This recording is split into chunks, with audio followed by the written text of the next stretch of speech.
Good morning. My name is E. Venkat Reddy, lecturer in commerce, doctor BRR government degree college HL. ఈరోజు మనం ఈ వీడియోలో elements of cost, ఇక్కడ మరి material cost, labour cost, ఓవర్హెడ్స్. అయితే ఒక వస్తుత్పత్తికి అయినటువంటి స్థూలంగా అయ్యేటువంటి వ్యయాన్ని మనము మరి ప్రత్యక్ష మెటీరియల్, ప్రత్యక్ష వేతనాలు, ప్రత్యక్ష ఖర్చులుగా మనం చెప్పుకుంటాం. అయితే వీటన్నిటిని కలిపి మనం ఏమంటామంటే ప్రధాన వ్యయము అంటాం. అయితే ఒక వస్తుత్పత్తికి అయినటువంటి మొత్తం వ్యయంలో మెటీరియల్కి అయ్యేటువంటి వ్యయం ప్రధాన భూమికను నిర్వహిస్తుందని మనం చెప్పుకున్నాం. అంటే మెటీరియల్కి అయ్యే కాస్ట్ ఎక్కువ శాతాన్ని ఆక్యుపై చేస్తుంది. కనుక మెటీరియల్ కాస్ట్ పైన మరి నియంత్రణ అవసరం. కాబట్టి మరి ఆ మెటీరియల్ నిల్వ స్థాయిలు కానీ, మెటీరియల్ జారీ విషయంలో కానీ, మరి స్టోర్స్ జారీలో ఏ విధంగా మెటీరియల్ జారీ చేయాలి ఏంటి అనేది మనము మెటీరియల్ కాస్ట్లో తెలుసుకున్నాం. అలాగే మరి నెక్స్ట్ సెకండ్ ప్లేస్ ఏంటి అంటే లేబర్ కాస్ట్. అంటే ఒక వస్తుత్పత్తికి అయ్యేటువంటి మొత్తం వ్యయంలో మెటీరియల్ తర్వాత అయ్యేటువంటి వ్యయం ఏంటి అంటే లేబర్ కాస్ట్.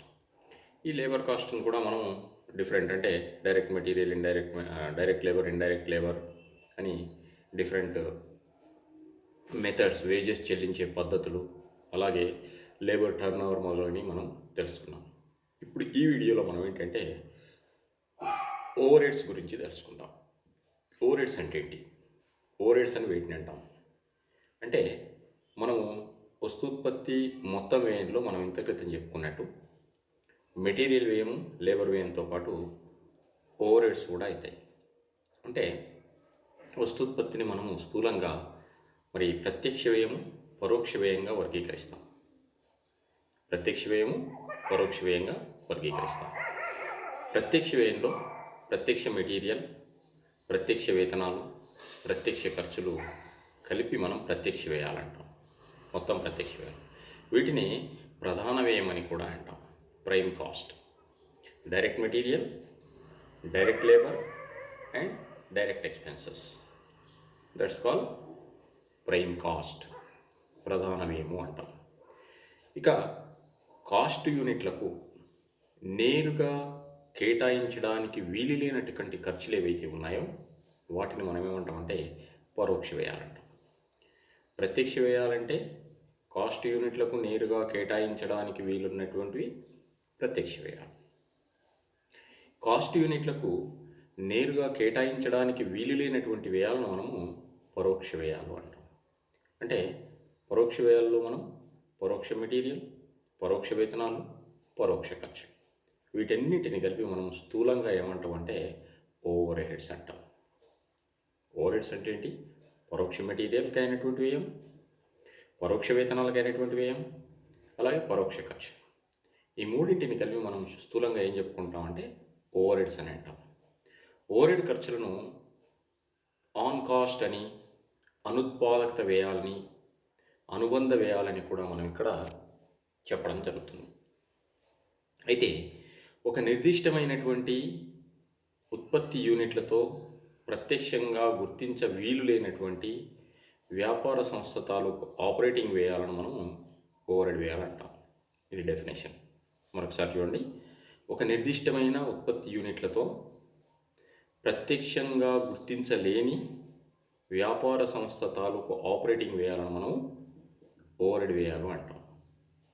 అంటే పరోక్ష మెటీరియల్, పరోక్ష వేతనాలు, పరోక్ష ఖర్చుల సముదాయాన్నే ఓవర్ హెడ్స్ అంటాం.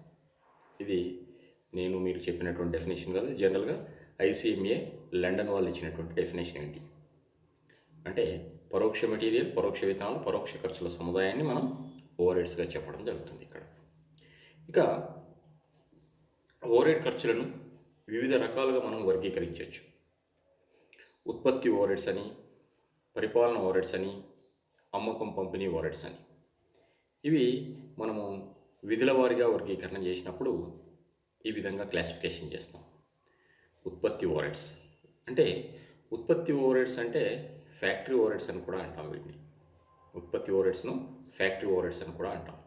ఇవి ఉత్పత్తి కార్యకలాపాలకు సంబంధించినటువంటి పరోక్ష ఖర్చులు. అంటే మనం ఇంత క్రితం చెప్పుకున్నట్టు పరోక్ష మెటీరియల్, పరోక్ష వేతనాలు, పరోక్ష ఓవర్హెడ్స్ చేరుంటాయి ఇందులో ఉత్పత్తి ఓవర్హెడ్స్లో. ఇక మరో రకంగా ఏ విధంగా అంటే పరిపాలన ఓవర్హెడ్స్ అంటాం.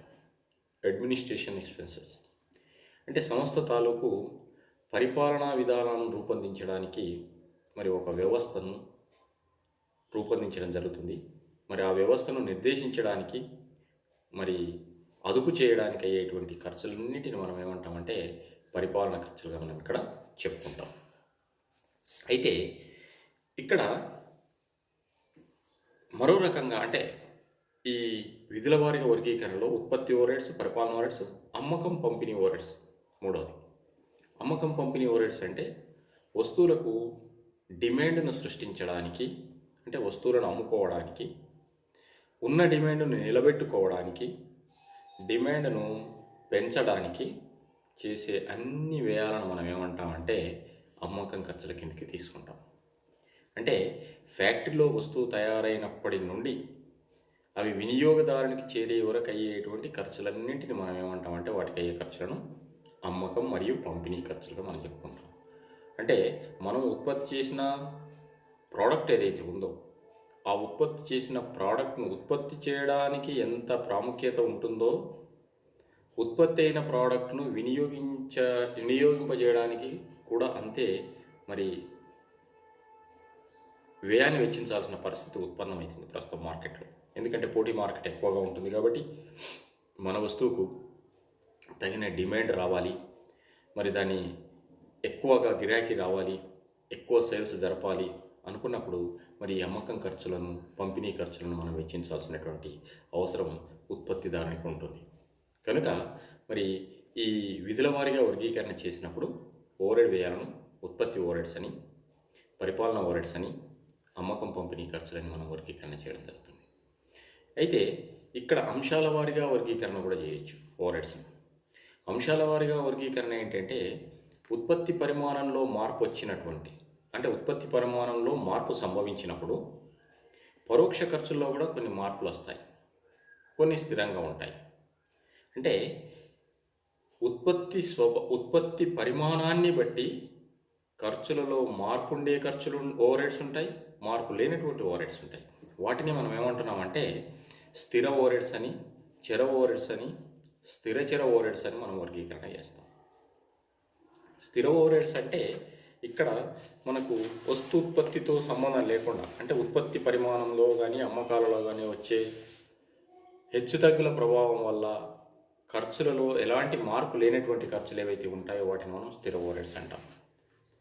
అంటే ఉత్పత్తితో సంబంధం ఉండదు, ఇక్కడ అమ్మకాలతో సంబంధం ఉండదు. నువ్వు ఉత్పత్తి జరిగినా జరగకున్నా, అమ్మకాలు జరిగినా జరగకున్నా కామన్గా ఖచ్చితంగా మరి చెల్లించే ఖర్చులు ఓవర్హెడ్స్ ఏవైతే ఉన్నాయో వాటిని మనం ఏమంటామంటే స్థిర ఓవర్హెడ్స్ అంటాం, ఫిక్స్డ్ ఓవర్హెడ్స్. జనరల్గా ఎగ్జాంపుల్ ఏం చెప్పుకోవచ్చు వీటికంటే జీతాలు, అద్దె, మేనేజర్ జీతం, ఆఫీస్ ఖర్చులు, భవనాలపై తరుగుదల ఎక్సెట్రా ఎక్సెట్రా చెప్పుకోవచ్చు మనం. రెండవది చర ఓవర్హెడ్స్, వేరియబుల్ ఓవర్హెడ్స్ అంటున్నాం. చర ఓవర్హెడ్స్ అంటే ఉత్పత్తి పరిమాణంతో కానీ అమ్మకాలతో కానీ మరి మారినప్పుడు అదే నిష్పత్తిలో పెరిగే లేదా తగ్గే ఖర్చులు ఏవైతే ఉన్నాయో వాటిని మనం ఏమంటామంటే చర ఓవర్హెడ్స్ అంటాం. అంటే ఇక్కడ ఎగ్జాంపుల్ ఏం చెప్పుకోవచ్చు వీటికి అంటే పరోక్ష మెటీరియల్, విద్యుత్ శక్తి ఖర్చులు, స్టోర్స్ మొదలైనవిగా మనం ఇక్కడ చెప్పుకుంటాం. అంటే ఇవేమవుతుంటాయంటే మార్పు చెందుతూ ఉంటాయి. అంటే ఉత్పత్తితో పాటు మార్పు చెందుతూ ఉంటాయి, లేదా అమ్మకాలతో పాటు మార్పు చెందుతూ ఉంటాయి. ఎటువంటి వాటిని మనం ఏమంటున్నామంటే చర వ్యయాలుగా మనం చెప్పుకుంటాం. వేరియబుల్ ఓవర్హెడ్స్ లేదా చర వ్యయాలుగా మనం చెప్పుకుంటాం. ఇక నెక్స్ట్ ఏంటంటే స్థిరచర ఓవర్హెడ్స్. స్థిరచర ఓవర్హెడ్స్ అంటే సెమీ వేరియబుల్ ఓవర్హెడ్స్ అంటాం. అంటే ఉత్పత్తి పరిమాణము మారినప్పుడు కొంతవరకు ఇవి స్థిరంగా ఉంటాయి, తరువాత అవి మార్పు చెందుతూ ఉంటాయి. అటువంటి వాటిని మనం ఏమంటామంటే స్థిరచర ఓవర్ హెడ్స్గా అంటాం.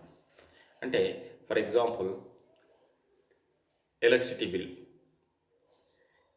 బిల్ చూడండి, మనము ఉత్పత్తి చేసినా చేయకున్నా తప్పనిసరిగా కొంతవరకు అంటే మినిమం బిల్ అనేది వస్తుంది.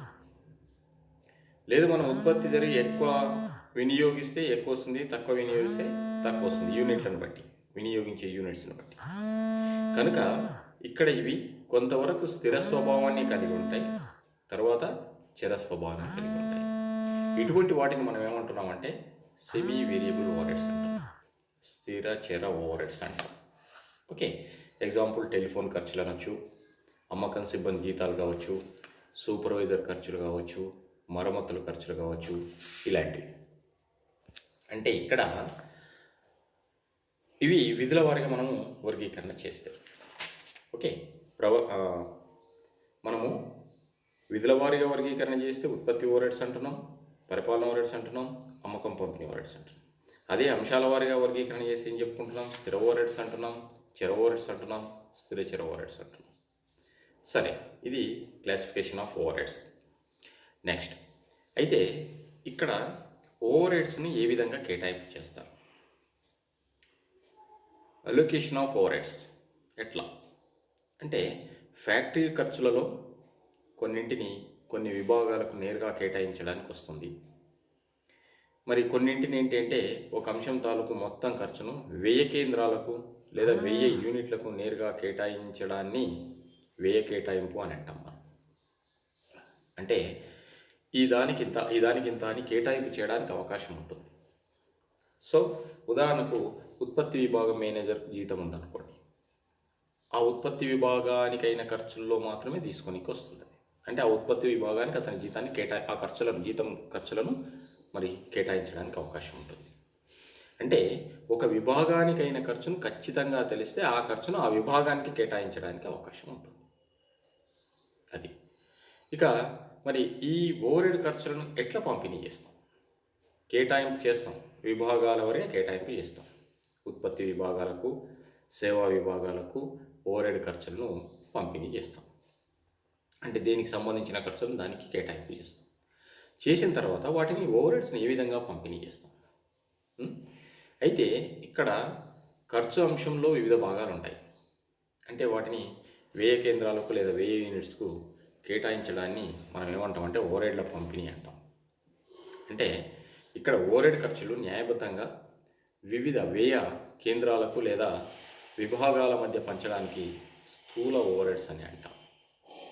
అయితే కొన్ని ఓవర్ హెడ్ ఖర్చులు 2 లేదా అంతకంటే ఎక్కువ విభాగాలకు సంబంధించినవి ఉమ్మడిగా ఉంటాయి.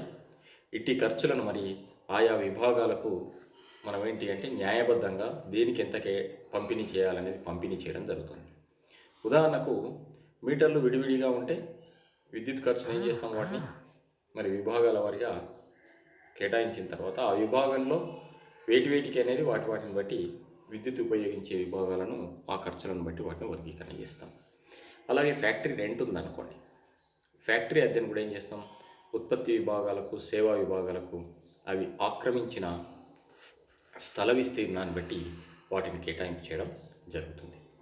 ఇక ఫ్యాక్టరీ ఖర్చులు ఉన్నాయనుకోండి, ఫ్యాక్టరీ ఖర్చులు ప్రత్యక్ష ఖర్చులు ఉండొచ్చు, పరోక్ష ఖర్చులు ఉండొచ్చు. ఫ్యాక్టరీ ఖర్చులన్నీ ఉత్పత్తి విభాగాల నుండి రాబట్టుకోవడం జరుగుతుంది. ఓకే, బాగుంది. కానీ మరి ముందుగా అన్ని ఖర్చులను ఉత్పత్తి, సేవా విభాగాలకు కూడా పంపిణీ చేస్తాం. అంటే ఉత్పత్తి విభాగాలకు అనుబంధంగా సేవా విభాగాలు పనిచేస్తున్నాయి. మరి ఉత్పత్తి విభాగాల్లోనేమో ఉత్పత్తి జరుగుతుంది కాబట్టి ఉత్పత్తి విభాగం ఖర్చులను ఉత్పత్తి విభాగాలకు కేటాయింపు చేస్తాం. మరి సేవా విభాగం ఖర్చులలో ఉత్పత్తి ఉండదు, కానీ ఉత్పత్తికి విభాగాలకు అనుబంధంగా సేవా విభాగాలు పనిచేస్తూ ఉంటాయి. మరి అప్పుడు ఏం చేస్తామంటే ఇక్కడ ముందుగా ఖర్చులన్నింటినీ ఉత్పత్తి విభాగాలకు, సేవా విభాగాలకు అన్నింటికి పంపిణీ చేస్తాం. చేసిన తర్వాత మరి అన్ని ప్రత్యక్ష ఖర్చులు కావచ్చు, పరోక్ష ఖర్చులు కావచ్చు, ఉత్పత్తి విభాగాల నుండి రాబట్టుకోవాల్సిన అవసరం ఉంటుంది. ప్రత్యక్ష ఖర్చులు కానీ, పరోక్ష ఖర్చులు కానీ ఉత్పత్తి విభాగాలు, సేవా విభాగాలు మొదట అన్నిటికీ పంపిణీ చేస్తాం. కానీ మనం రికవర్ చేసుకునేది మాత్రం కేవలం ఉత్పత్తి విభాగాల నుంచి రికవర్ చేసుకోవాలి. అంటే మనం ఉత్పత్తి చేసిన ఉత్పత్తికే కేటాయింపు చేస్తాం వ్యయాల మొత్తాన్ని. మరి సేవా విభాగాలు ఏంటి? అక్కడ ఉత్పత్తి జరగదు, వాటికి కేటాయింపు చేయడానికి రాదు. కానీ వీటికి అనుబంధంగా అవి పనిచేస్తున్నాయి కాబట్టి ప్రాథమిక పంపిణీలో ఏం చేస్తామంటే ఫస్ట్ ఏం చేస్తామంటే ఈ ఓవర్ ఖర్చులను ఉత్పత్తి విభాగాలకు సేవా విభాగాలకు రెండింటికి పంపిణీ చేస్తాం ప్రాథమిక పంపిణీలో. తర్వాత నెక్స్ట్ ఏం చేస్తామంటే ఈ సేవా విభాగం ఖర్చులను తిరిగి ఉత్పత్తి విభాగాలకు తిరిగి పంపిణీ చేయడం జరుగుతుంది. వీటిని ద్వితీయ పంపిణీ అంటాం.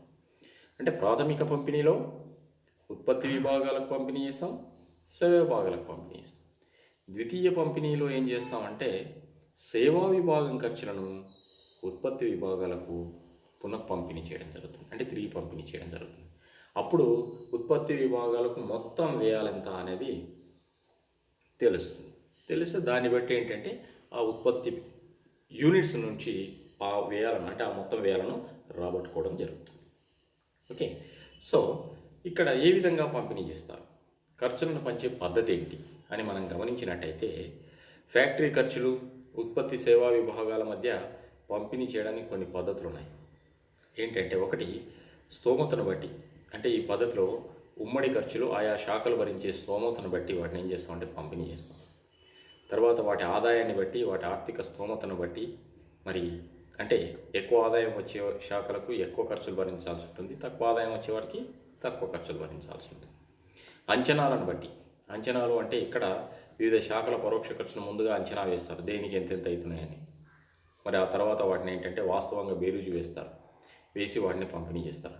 అలాగే పొందే ప్రయోజనాన్ని బట్టి, సర్వేను బట్టి, అంటే ఇక్కడ ఖర్చులను పంపిణీ చేసేటప్పుడు ఈ యొక్క అంటే ఇన్ని యాంగిల్స్లో ఆలోచన చేయడం జరుగుతుంది.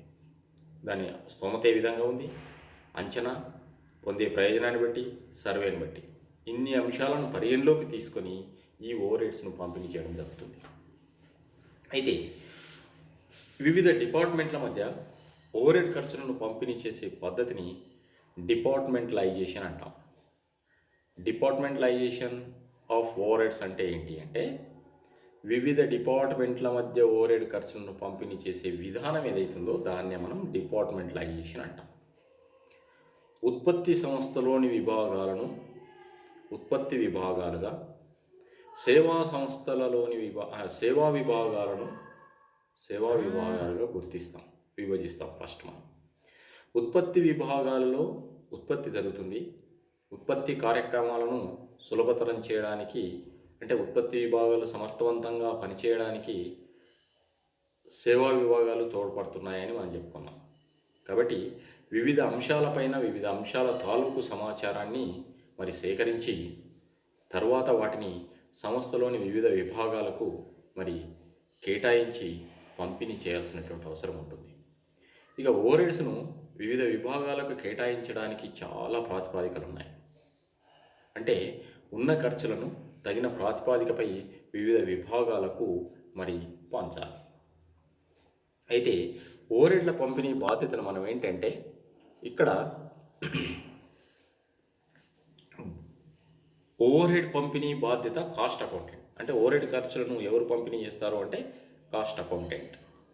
అయితే ఇక్కడ ఏంటంటే ఓవర్ హెడ్ పంపిణీ సంస్థలోని వివిధ విభాగాల నుంచి కాస్ట్ అకౌంటెంట్లకు అందిన సాంకేతిక సమాచారం మరి అతని విజ్ఞత మీద అది ఆధారపడి ఉంటుంది.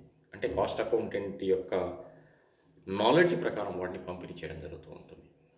జనరల్గా ఉత్పత్తి సంస్థలో సాధారణంగా ఓవర్ హెడ్ ఖర్చులను ఉపయోగించే ప్రాతిపదికలు మనకు కొన్ని ఉంటాయి. ఇక్కడ జనరల్గా మనము ఇక్కడ చెప్పుకున్నట్టయితే ఆ ఐటమ్ను బట్టి దేన్ని బేస్గా తీసుకొని పంపిణీ చేస్తాం. ఓకే, ఎలక్ట్రికల్ పవర్ ఉంది. ఇక్కడ పవర్ అంటే ఇక్కడ ఏ విధంగా అంటే మిషన్ యొక్క పనిచేసిన పని గంటలు కానీ, లేదా అతని హెచ్పి పని గంటలు, హెచ్పి కిలోవాట్స్ వినియోగించిన విద్యుత్తును బట్టి ఎలక్ట్రిసిటీ బిల్లును మనం కేటాయింపు చేస్తాం. అంటే మిషనరీ యొక్క కెపాసిటీని బట్టి, ఆస్పర్ను బట్టి కానీ, లేదా వినియోగించిన విద్యుత్తును బట్టి కానీ దాన్ని కేటాయింపు చేస్తాం, లేదా పనిచేసిన గంటలను బట్టి మిషన్స్కి కేటాయింపు చేస్తాం. ఇక ఎలక్ట్రిసిటీ లైటింగ్ ఉంది.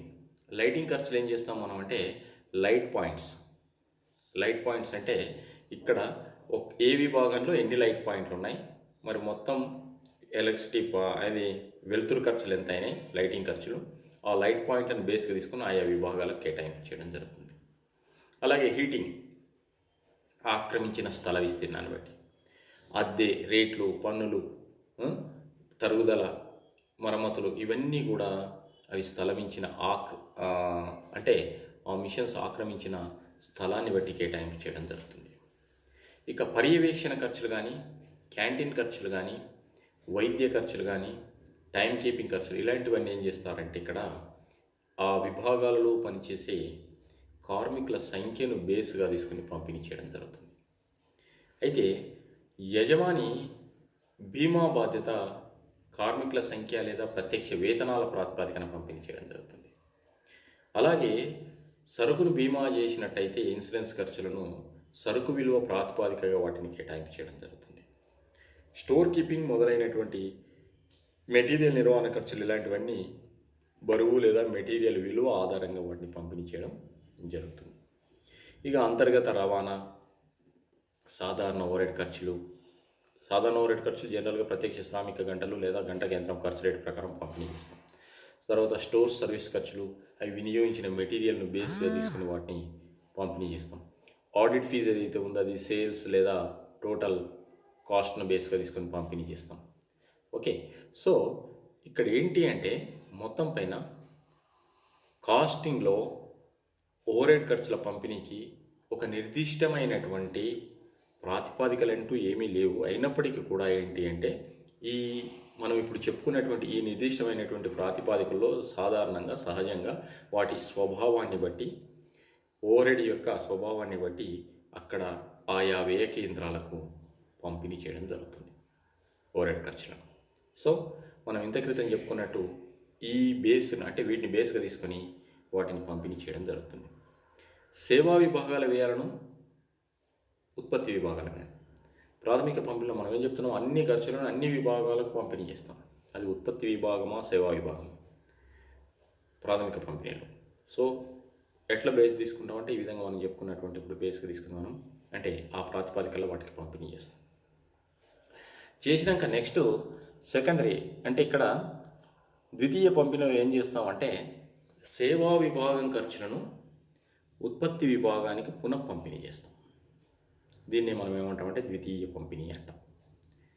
అయితే ఇందులో ప్రాథమిక పంపిణీ ద్వారా వచ్చినటువంటి ఓవర్ హెడ్ వ్యయాలన్నీ వివిధ ఉత్పత్తి విభాగాలతో పాటు సేవా విభాగాలు కూడా పంపిణీ చేస్తున్నాం కదా.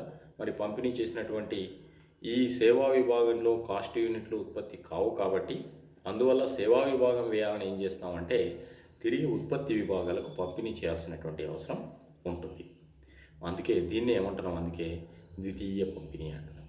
ప్రాథమిక పంపిణీలో ఉత్పత్తి విభాగాలకు production departments and service departments రెండింటికి పంపిణీ చేస్తాం. ద్వితీయ పంపిణీలో కేవలం సేవా విభాగం ఖర్చులను ఉత్పత్తి విభాగాలకు తిరిగి పంపిణీ చేయడం జరుగుతుంది. దీన్ని ద్వితీయ పంపిణీ అంటున్నాం. అయితే ఈ పద్ధతి ప్రాథమిక పంపిణీ పద్ధతి వల్లనే ఉంటుంది జనరల్గా.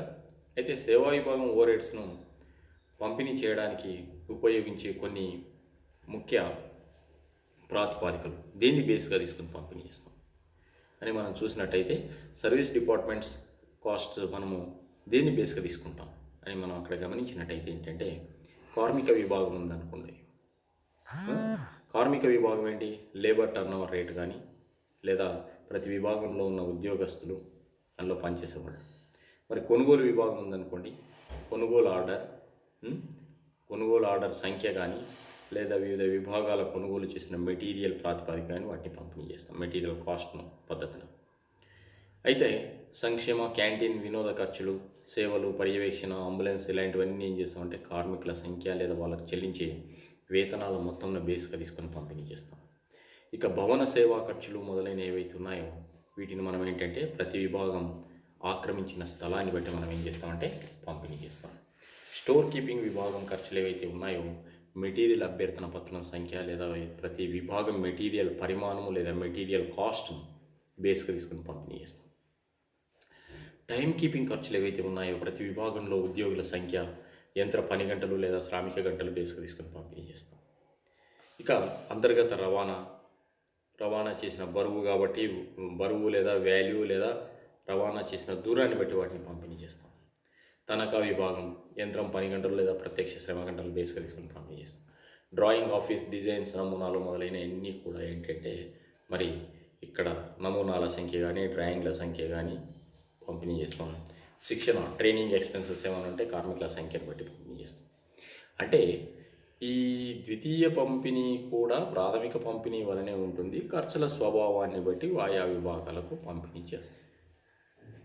ఓకే ఓకే పంపిణీ చేసే పద్ధతులు ఇక్కడ మెథడ్స్ ఆఫ్ రీఅపార్చునిమెంట్ అంటే సేవా విభాగం వ్యయాలను ఉత్పత్తి విభాగాలకు పంపిణీ చేయడానికి కొన్ని పద్ధతులు ఉన్నాయి. బేస్లేమో వాటిని బేస్గా తీసుకుని పంపిణీ చేస్తాం. పద్ధతి ఏంటి, ఏ విధంగా అంటే ఒకటి ప్రత్యక్ష పునఃపంపిణీ పద్ధతి. అంటే ఇక్కడ సోపాన పద్ధతి, పరస్పర సేవభావ పద్ధతి అని చెప్పుకుంటాం. ఇక్కడ అంటే వివిధ పద్ధతుల్లో కేటాయించేస్తాం. వాటిలో ముఖ్యమైనవి మనం ఏం చెప్పుకోవచ్చు అంటే ఒకటి సమకాలిక సమీకరణాల పద్ధతి. సమకాలిక సమీకరణాల పద్ధతి అంటే ఇక్కడ మనం ఏం చేస్తామంటే సిమ్యులేషన్ ఈక్వేషన్ మెథడ్ అంటాం. ఈక్వేషన్ మెథడ్ అంటే మొదటి ఈ పద్ధతిలో మనం ముందుగా సేవా విభాగాల యొక్క యథార్థ వ్యయాలు ఏవైతే ఉన్నాయో వాటిని సమీకరణల ద్వారా కనుక్కుంటాం. కనుక్కొని తర్వాత సేవా విభాగాల యొక్క యథార్థ వ్యయాలను నిర్ణీత శాతం ప్రకారం వాటికి పునఃపంపిణీ చేయడం జరుగుతుంది. దీన్ని మనము సమకాలిక సమీకరణాల పద్ధతి అంటాం. రెండవది పునరావృత పంపిణీ పద్ధతి. పునరావృత పంపిణీ పద్ధతిలో రీప్లేస్డ్ డిస్ట్రిబ్యూషన్ మెథడ్ అంటాం. ఇక్కడ మరి దఫాల వారీగా పంచే పద్ధతిలాగా ఇది కూడా ఉంటుంది. అయితే ముందులో సేవా విభాగం ఖర్చులను ఇతర సేవా విభాగాలతో పాటు ఉత్పత్తి విభాగాలకు పంపిణీ చేస్తాం. మళ్ళీ ఆ ఇతర సేవా విభాగం ఖర్చులను పునఃపంపిణీ చేసిన ఆ ఖర్చులను కలుపుకొని మళ్ళీ తిరిగి రెండవ సేవా విభాగానికి పంపిణీ చేయడం జరుగుతూ ఉంటుంది. అంటే మొదటి సేవా విభాగం ఖర్చులను ఉత్పత్తి విభాగాలతో పాటు రెండవ సేవా విభాగానికి పంపిణీ చేస్తాం. రెండవ సేవా విభాగం ఖర్చులను ఆ ఖర్చులతో పాటు మొదటి సేవా విభాగం నుంచి వచ్చి చేరిన ఖర్చులను కలుపుకొని మళ్ళీ ఉత్పత్తి విభాగాలతో పాటు మొదటి సేవా విభాగానికి పంపిణీ చేస్తాం. ఈ విధంగా సేవా విభాగాల ఖర్చులు జీరో అయ్యే వరకు నిర్దేశించిన రేటు ప్రకారం అంటే రేషియో ప్రకారం నిష్పత్తి ప్రకారం సేవా విభాగం ఖర్చులను ఉత్పత్తి విభాగాలకు పునఃపంపిణీ చేయడం జరుగుతుంది. అందుకే దీన్ని పునరావృత పంపిణీ పద్ధతి అంటాం. Repeated distribution method. ఇక ఈ రెండు పద్ధతులు ముఖ్యమైనటువంటి మనకు ప్రాబ్లమ్స్ కూడా ఈ రెండు పద్ధతుల్లోనే మనం క్యాల్కులేషన్ చేయడం జరుగుతుంది, ఓవర్హెడ్స్ను పంపిణీ చేయడం జరుగుతుంది. ఇక మూడవది ఏంటంటే యత్నదోష పద్ధతి, ట్రయల్ అండ్ ఎర్రర్ మెథడ్ అంటాం. ఇక్కడ ఈ పద్ధతిలో ఒకే సేవా విభాగం వ్యయాన్ని మరో సేవా విభాగానికి పంపిణీ చేస్తారు. రెండవ సేవా విభాగం వ్యయం మరియు మొదటి సేవా విభాగం నుంచి పంపిణీ చేసిన మొత్తం రెండింటిని కలిపి మొదటి సేవా విభాగానికి పంపిణీ చేస్తారు. ఈ విధంగా శేష విలువ లేకుండా అయ్యే వరకు పంపిణీ చేసి లాస్ట్కి ఆ ఖర్చులను వాటికి పంపిణీ చేయడం జరుగుతుంది. అంతే, ఇది మరి ఓవర్హెడ్ ఖర్చులను పంపిణీ చేసేటువంటి విధానం. ఈ పద్ధతులను ఉపయోగించే మనం ఏంటంటే మరి ఈ ఏమంటాం కాస్టింగ్లో మెటీరియల్తో పాటు లేబర్ ఖర్చులతో పాటు ఈ ఓవర్హెడ్ ఖర్చులను కూడా మరి వెచ్చించిన ఖర్చులను, ఓవర్హెడ్ ఖర్చులు అంటే ఏం చెప్పుకుంటున్నాం, పరోక్ష ఖర్చులను. మరి ఈ పరోక్ష ఖర్చులను మనం నేరుగా కేటాయించడానికి వీలున్నటువంటి ప్రత్యక్ష ఖర్చులు అంటున్నాం. నేరుగా కేటాయించడానికి వీలైనటువంటి ఖర్చులు ఏవైతున్నాయో వాటిని మనం పరోక్ష ఖర్చులుగా మనం చెప్పుకుంటున్నాం. అయితే ఈ మూడు పద్ధతుల్లో మనం సమకాలిక సమీకరణాల పద్ధతి, పునరావృత పంపిణీ పద్ధతి, యజ్ఞదోష పద్ధతిలో మనం పంపిణీ చేస్తాం. పరోక్ష ఖర్చులునే మనం ఓవర్హెడ్స్ ఖర్చులు అంటాం. ప్రత్యక్ష ఖర్చులు అంటే ప్రత్యక్ష మెటీరియల్, ప్రత్యక్ష వేతనాలు, ప్రత్యక్ష ఖర్చులు వీటిని కలిపి ప్రధాన వ్యయం అంటున్నాం. మరి వాటికి పరోక్ష ఖర్చులు కూడా యాడ్ చేస్తాం. పరోక్ష ఖర్చులు అంటే ఇక్కడ పరోక్ష మెటీరియల్, పరోక్ష వేతనాలు, ఇతర పరోక్ష ఖర్చులు, వీటిని పరోక్ష ఖర్చులు అంటున్నాం. ఇటు ప్రత్యక్ష ఖర్చులు అటు పరోక్ష ఖర్చులు కలిపితే మొత్తం ఖర్చులు వచ్చేస్తుంది. అంటే ఇక్కడ ఓవర్హెడ్ ఖర్చులను ఉత్పత్తి యూనిట్లకు కేటాయించడానికి వ్యయ కేంద్రాలకు లేదా కాస్ట్ యూనిట్లకు కేటాయించడానికి వీలున్నటువంటి వాటిని మనం ప్రత్యక్ష వ్యయాలు అంటున్నాం. మరి వ్యయ కేంద్రాలకు నేరుగా కేటాయించడానికి వీలు లేనటువంటి వ్యయాలు ఏవైతున్నాయో వాటిని మనం పరోక్ష ఓవర్హెడ్స్గా మనం ఇక్కడ చెప్పుకుంటున్నాం. అంటే ప్రత్యక్ష ఓవర్హెడ్స్ కానీ పరోక్ష టోటల్ వ్యయంలో వచ్చేస్తుంది. ఈ విధంగా వీటిని ఓవర్హెడ్ ఖర్చులను పంపిణీ చేయడం జరుగుతుంది. మరి వీటి ప్రాబ్లమ్స్ నెక్స్ట్ వీడియోలో మిగతా ఇన్ఫర్మేషన్ గురించి తెలుసుకుందాం. Okay, thank you.